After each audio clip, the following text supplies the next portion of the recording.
It's my very great privilege to introduce our next award recipient.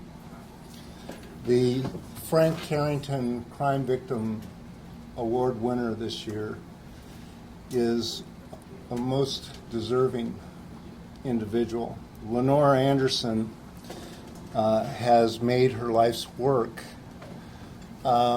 serving those who have been injured and serving those specifically who have been victims of crime and keeping those victims in center focus. It's the work of the criminal justice section to strive to bring justice to those who have been charged with crime. It is also part of our work to bring justice to those who have been victims of crime. And this has been Lenore Anderson's life's work. I'm not going to summarize her many accomplishments. Many of them are recounted for you in the program pamphlet that we have today. I will do injustice to them by simply noting just a couple.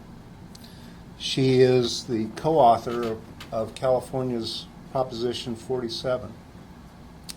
She is the person behind the concept of books, not bars. She is the creator of Californians for Safety and Justice. In all of her efforts, it seems like one common thread is bringing trauma-informed care to those people, those individuals most in need. She keeps victims of crime in the center of our focus at all times. And I can't think of a more deserving award winner. Please welcome Lenore Anderson.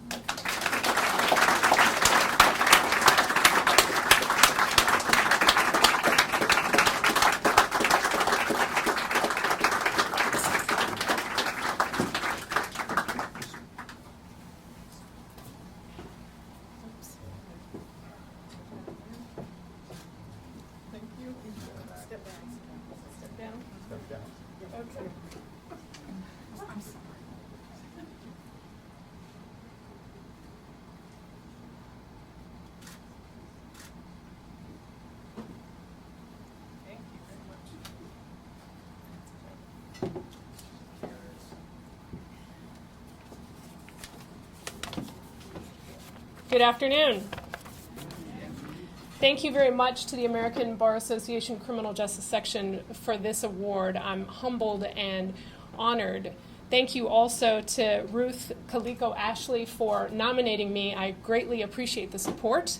I also want to thank my sister Michelle, who's here with us today. You're an inspiration, and all of my accomplishments have been possible through my relationship with you. Part of the reason I'm so humbled to receive this award is because my path to working on victims' issues wasn't a traditional path. I started my career working to reduce over-incarceration. I started off working with young people who were facing years behind bars and locked up in juvenile halls, advocating for alternatives to incarceration.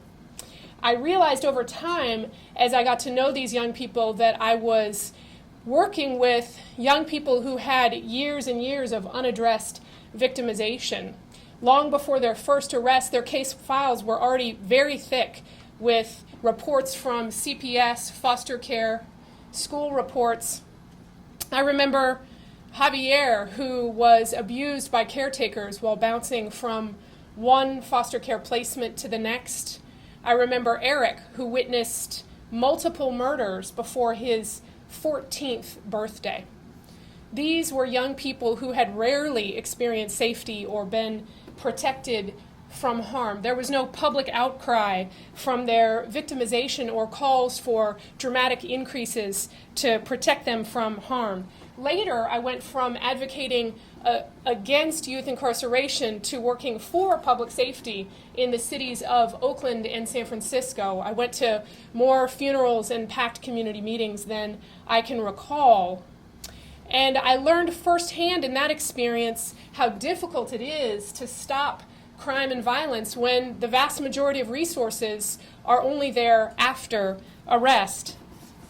Inadequate family supports, domestic violence shelters, treatment shelters with waiting lists far longer than they could ever accommodate, too few trauma recovery programs for victims of crime, and this was at a time when California had increased spending on prisons by more than 1,500%. I started to see these two problems of an overgrown criminal justice system and distressed communities with too few resources for survivors of crime as two sides of the same coin. Our country spends literally billions of dollars a year on criminal justice, yet we can't seem to protect children from harm or get people in crisis into treatment and shelter. We've created a system that's profoundly unsafe. These experiences shaped my priorities when we founded Californians for Safety and Justice in 2012. We set out to both reduce incarceration and increase investments into victim supports. We began by talking to those most likely to experience repeat crime. The majority of people experiencing repeat victimization are from low-income communities of color, especially youth of color. These are the survivors that are most likely to suffer from harm and least likely to get help from the criminal justice system. So we organized to expand trauma recovery services at the community level, especially for hard-to-reach victims and victims for whom the criminal justice system hasn't been able to help. In just a few years, we've been having a pretty good impact in California. In our first year, we created the first ever trauma recovery grant program for victim services through the Victim Compensation Fund. It was a piece of legislation. In the second year, we made that trauma recovery services grant program permanent funding stream in the California budget. And then last year, when voters passed our Proposition 47 at the ballot, we increased the funding for that trauma recovery services grant program by 5 times. So in the coming years, the Trauma Recovery Services Grant Program in California will be the largest trauma recovery services grant program for victims of crime in the country. We're at a pivotal moment in justice reform in the United States. For the first time in my career, I am hearing all walks of life agree we've created a justice system that incarcerates too many people and helps too few. But it will be a lost opportunity, this moment of criminal justice reform, if all we do is reduce incarceration. We need to replace over-incarceration with new investments into community safety and putting community health at the center of our policymaking priorities. Working directly with those most impacted and lifting up the voices and experiences of crime survivors will have to be at the center of how we move out of our criminal justice challenges. I know this is a commitment of the ABA criminal justice section, and I'm excited to work with all of you on advancing reform. Thank you.